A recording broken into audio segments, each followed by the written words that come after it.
The next event we are having is to welcome our keynote speaker, Fidel Nshombo from Boise, Idaho. Hold it a minute. So I just wanted to welcome Fidel because he's a personal friend who I've known for close to a decade. We started the Refugee Congress in Washington, D.C. With a small number of refugee leaders across the country. And we were both very young. You can see a lot of gray hair now. But we were very energetic. We made sure we started this movement across the country. And today it has hundreds of members of young refugees who are recently resettling.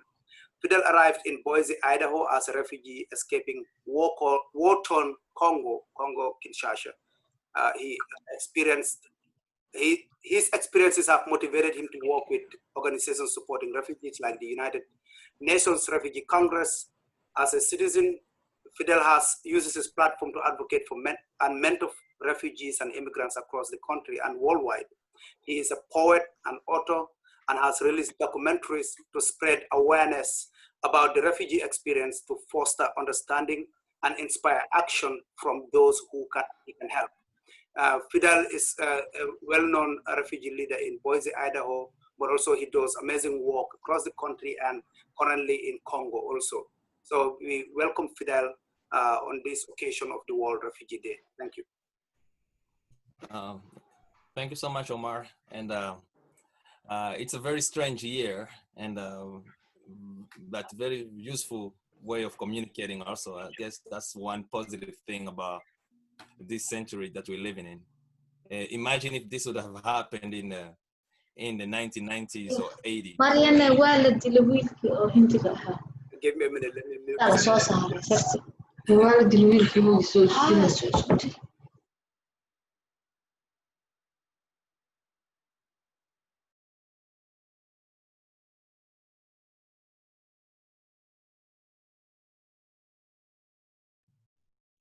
Hello? Everyone hear me? Can you hear me? Yes, we can hear you, yes. Okay, fantastic. All right. So yeah, so I'm really thankful for this year, for for all this to be happening in 2020, the whole COVID-19 and the shutdown, because at least during this year we have means of communication. Communication evolved so much that we don't feel isolated. If this would have happened in the 80s or 90s, it would have been a tough times for everyone, worse than it is right now, because we couldn't have been talking. A lot of people didn't have, means of communication back then. So thank you, Omar, and the Refugee Dream Center for giving me this opportunity to share with your audience about my experiences navigating the world as a Black man. See, my name is Fidel Nshombo. I was born in the Congo. I was a refugee in Zimbabwe, and I was an illegal immigrant in South Africa. I am an American citizen, and I am a Black man.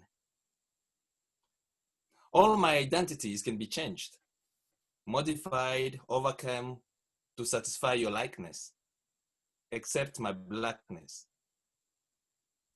That goes with me till I die. And if anyone has an issue with that anyway, or has a problem with me being Black, can actually take it directly with the man who gave it to me, God.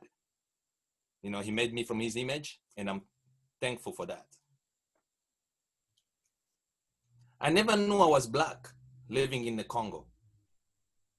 When I looked in the mirror, I saw a handsome young man. My friends called me Fidel, and I was the man. Food was food, church was church, music was music. And there was nothing such as a Black thing. Things were things. The first word describing hatred that I got to learn was the word discrimination. I arrived in Zimbabwe in the late 1990s as a refugee from the Congo after surviving 2 wars that claimed about 6 million of the Congolese people.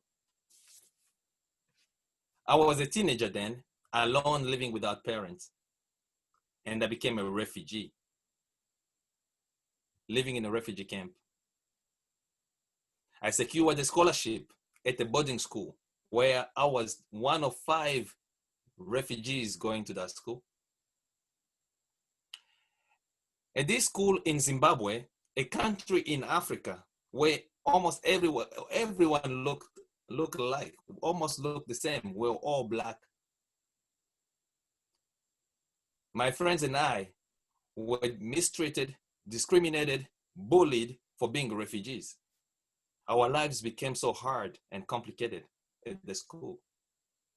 I still remember this one teacher who taught his class. Most of the time when he came in class, he taught his class in Shona. That's a Zimbabwean native language. And every time I would tell him, I say, sorry, teacher, I can't hear. Can you speak in English so that I can benefit from your teaching? He would look at me and say, if you can't hear, then go back to your country, or you have to go and learn our language. And that was hurtful. That was really painful. And I felt like I was discriminated through and through. But as time went on, I realized that I had no power, I had no way, I had no strength to fight it. I was one of 5 out of thousands of people that were in that area. So I decided to fight it my own way. So my way of fighting back was to try and find a way to integrate. So I fought back first by learning their language, which was Shona. The second way I fought back was learning their culture, their do's and don'ts. And the third way was to try and integrate myself with the few good-hearted Zimbabweans at that school who understood who I was and who understood me as a person. I still remember another instance when we were driving on a bus with my friends going to the city, speaking Swahili. The people on the bus, acknowledging that we were foreigners, they started speaking bad about us, speaking about us in Shona, in their language. Not knowing that at this stage already, we had developed tools to protect ourselves and defend ourselves. So I responded to them in Shona, in their own languages. They looked at each other and they were stunned, surprised. And then they spoke back in English. We responded in English. Then they spoke in their third language in Zimbabwe, which was Ndebele. And my friends who spoke Ndebele also spoke back. They realized that they were ridiculed and they started laughing. And from there on, we became friends. We started laughing, and a few of those guys from the bus exchanged contact with us, and we became friends from there on. And we had a chance to teach them about courtesy and love and understanding and respect. You see, so that was our way of fighting back. That was my way of fighting back discrimination and hatred in Zimbabwe, in Africa. I never knew I was Black back then, and I still never knew I was Black until I arrived in South Africa. I worked as a security guard at a shopping center in South Africa. So South Africa, for those who have never been there, is a melting pot, just like the US. There is Black South Africans and a lot of Black foreigners who come there to look for opportunities. There are white South Africans of England, from England. There is white South Africans from Holland. There is white foreigners who comes to South Africa for opportunities. There are Asians and so forth. So all these people are in South Africa. Now, my Black South Africans were the first people to discriminate me in South Africa. And they were calling me and all the other foreigners in South Africa, kwerekweres, which is a derogatory word for foreigners. And that was hurtful to see that people who were supposed to be my allies, people who look like me, surprised that they are the first one to discriminate me for being a foreigner in their own country. And so after those instances with my Black South Africans, then more discrimination came. And I remember this instance where I was at a shopping center working was a car watching security, and this woman came with a cart full of groceries, and I had to help her put groceries into the car. So I was loading her trunk, her vehicle trunk with with her stuff, and her husband came running, pushed me, and started yelling and screaming at me that I touched and smiled at her daughter who was sitting on top of the cart. I was trying to be nice to the child, but the husband said, "A black man can never touch my child or communicate or talk to my kid." And he was so infuriated with that, that to get to a point where I had to call my boss. My boss came, and as I was talking back to the man and trying to ask him what's going on, I almost lost my job because of this man. I quit that job and went on to work for another man who I was installing jacuzzis for him. And every time I made a mistake, he would call me a baboon and call me a monkey and scream at me. But I needed the money. I had no other means of finding myself in South Africa, so I had to tolerate all of that. And he was a Christian, a good Christian, a racist, of course, but a good God-fearing Christian who invited me to church. I went to his church with him. I can never forget this man because it is at his church where I heard a song that ended up becoming my favorite song. "Where is the Love" by the Black Eyed Peas. So he was a good man. And I was about 18 years old then. So from that moment on, I knew that people would start identifying me as a black man. From that moment on, I knew that when I was describing those instances, I had to say there was a white man who did this. Before that, I was just saying there's a man who did this. So that's the first time I knew I was black. I was in South Africa. And that was the first time I knew about, that racism really existed. Because before that, it was just discrimination and hatred from my own people who looked like me. Now that, after all of that, in 2006, I came to the land of opportunities. Life, liberty, and the pursuit of happiness.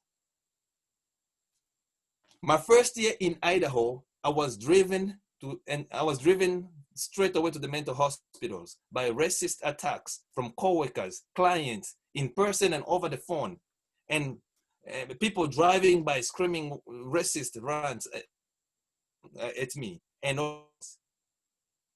coworkers refused to communicate with me because I was black. Some of them got fired for trying to fight me for asking or telling them work-related information. Clients would refuse services from me, and they used to use the simple words whenever they came to work, to our place of employment. When they talk to me, they'll say, "No, find me an American." Just the moment they hear my accent, they'll say, "Find me an American." And that was hurtful. Very, very, very hurtful. People would call over, my work phone and tell me to go back to my country. Some would call me a terrorist, and some who didn't even understand me over the phone, they would tell me to go back to Mexico. This happened over and over and over again. And now with the police, there's this one instance where I was driving to work and I was stopped 3 times in 1 week at the same spot, same time, going to work. So when I asked this policeman why he keeps waiting for me at that spot, he told me that if I don't like it, I should change my route. And I was hurt again. I had no means of fighting. I was just a new refugee arriving in the country. I didn't know my way around the city. I didn't know how to fight this. So I lived to fight another day. Now, I had more instances and encounters with racists along my 13 years in Idaho. But over time, I used the same model that I used in Zimbabwe to fight racism and coexist with people here. So I learned to understand the language as clear as I could. I learned the American culture to the best of my knowledge. I learned how to integrate, and I try to integrate to the best of my knowledge with a few good-hearted people in this country. With that, I created my own environment. I created my own network. I created my own circle with people who understand me and who knows me as I am and who understand the situation that I've gone through as a refugee. And from there on, I found a way to live happily with my family, not saying that those hurtful things that I experienced in the beginning were not there anymore, but I learned to keep them out of my circle and out of my environment. Now, that's my story of arriving here and navigating my whole journey from Congo to here as a refugee and as a Black man. Now, if I would touch now a little bit to the chaos that's happening right now in the country, because that's where I have another take on all these racial injustice and things that's happening, right? I can fight racism on my own. I can fight any racial challenges that's thrown on my way on my own. Racism, for me, I've fought discrimination throughout Zimbabwe and found a way to coexist. Hateful people in South Africa as an illegal immigrant, I survived. And racist in South Africa, I still survived. And in America, I survived racism. So I can fight racism on my own. Because to me, I believe that racism is of the heart. And that fight has been lost long time ago. I can never try to fight racism in every human being's heart. Now, since we can never defeat racism entirely,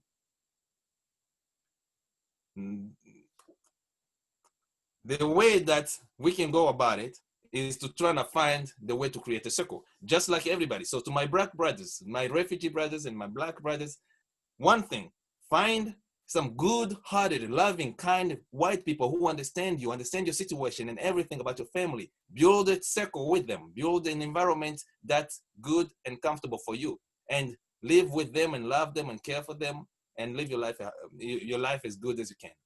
To my white brothers, find some good, loving Black folks who love you, who respect you, who care for you, who understand your experiences and your life as a white man, and respect each other and live your life as happy as you can. Every now and then, you're going to find a racist person or a bad person or evil person that sneak in your circle. You should definitely have enough tools already and dedication to either shame them or educate them to recruit them. For me, that's the way you fight racism. Racism is of the heart. Now, as I said that racism is of the heart, but injustice is of the system. And for me, that's what we can fight. Injustice of the system is what I think we can fight. Now, racism, now when we're talking about injustice now, and racial injustice for me, it's like a tree. Racial injustice is a tree. Each leaf on this tree represents a racist person. That I can fight on my own. Whenever I run into a tree that a leaf that fall down, I can fight that one leaf. But I can never fight all the leaves that are on a tree. So I'll fight one after the other, and hopefully in my lifetime, I'll still have happy ending, fighting a few of those along the way. And everybody should. So racism is a leaf. Now, on this same tree, each branch of the tree represents an institutionalized racism, like the police, judicial, education, commerce, social justice, and so forth and so on. So what we are fighting right now, reforming the police, will fix the institutionalized racism within the police department. That's a good start, but it will take many more years to fight each institution. So after the police, many more years to join the education system. We're still gonna have that in there. Many more years to go into social, judicial. Many more years to go through commerce. all these institutions have to be reformed. So right now we are fighting the police. We have to reform the police. But after this, the fight is still gonna go on for years and years, and it's not gonna be won through within our generation. So that's a good start to fight the institutions that have racism in them, but it will take a lot of years. And now the last one is racial injustice. For me, is hidden in the roots. So cutting the tree down and planting a new one, now that's a fixer. That's what to me will fix the whole system. That's something that we can actually, if happening, it can actually put a fix that we can see in our lifetime. It's a very, very hard one to do, because a lot of people actually believe that the system is actually good, and the founding fathers put a great constitution out there that protects and loves everybody. But you should never forget that the constitutions and everything that we believe today, that was written by Thomas Jefferson and all those our fathers, our founding fathers, there's so much irony in there, because these are the people that said that in the years and years back, that all men were created equal. Slave owners who wrote and said all men were created equal while owning slaves. So you know that this whole thing was written and embedded in the roots from the beginning. So if we want to fix it, we can fix the police. But until we cut the tree down and plant a new branch, a new tree, we're going to fight institution after institutions, and our children will fight institution after institutions until the end. And it's not a bad thing, but the fight is long. Tears, lives will be lost along the way. And maybe 5 generations from today, we may get to the last institution and reform it. But if we plant a tree, if we go deep down under the root, cut the roots, put the new things, put cure under there, maybe we may be able to fix this instantly in our lifetime. For me, that's racial injustice. All the other things as refugees, my brothers and sisters, you can fight them individually. You can fight racism individually. Find a good group of white folks, surround yourself with good group of white folks, love them, care for them, and let them understand you as a friend, and you can live with your family.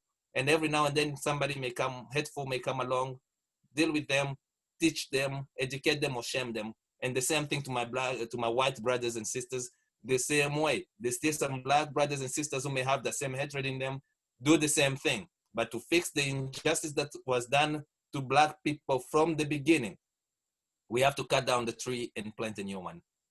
So I'll stop right there, and I'll take questions if there is any. Thank you.